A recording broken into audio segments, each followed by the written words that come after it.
Dear students, on the last lecture we have discussed about the two high resolution mass spectrometry.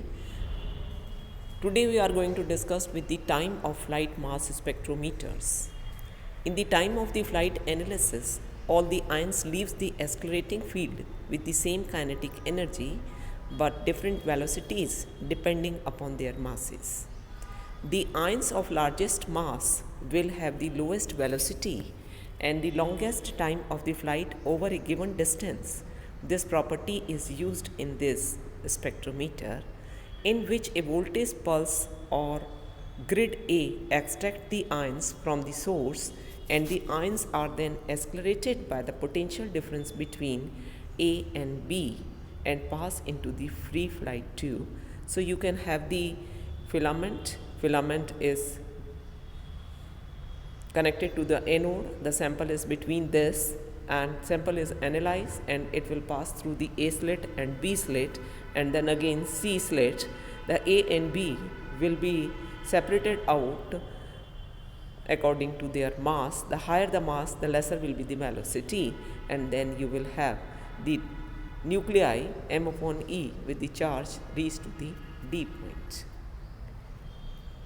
They are separated in time according to their M upon E values and collected at D. Since it is common to have difference in arrival times between the successive mass peaks of equal to 10 to the power minus second or less than 10 to the power minus 7 seconds. Fast electronics are needed to distinguish successive peaks. Fast moving ions can be produced in pulses lasting about 0.25 microseconds at a frequency of 10,000 times per second. This time of the flight T is given as T is equal to K under root M upon E, where K is a constant which depends upon the length of the flight time, and the instrument has extremely high scan rate. The third type of the mass spectrometer is the quadrupole mass spectrometer. In the quadrupole spectrometer, 4 electrode systems are used in which oppositively placed electrodes are connected together.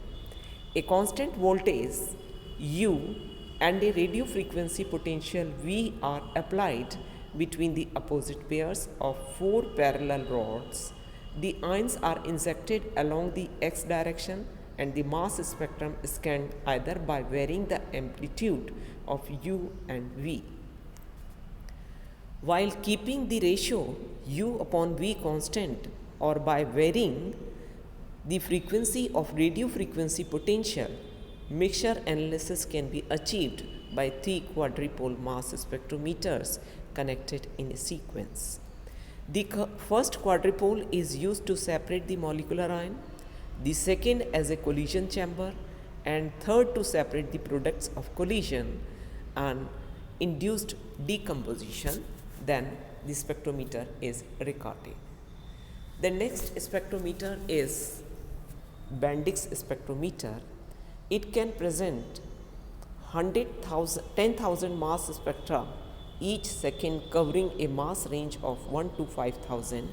As shown in the figure, you can have the gas inlet in the starting.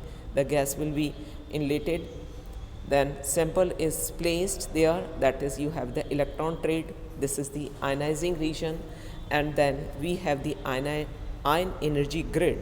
Through this grid, it is field regime and it is the accelerating region. It is passing through this to the magnetic electron multiplier.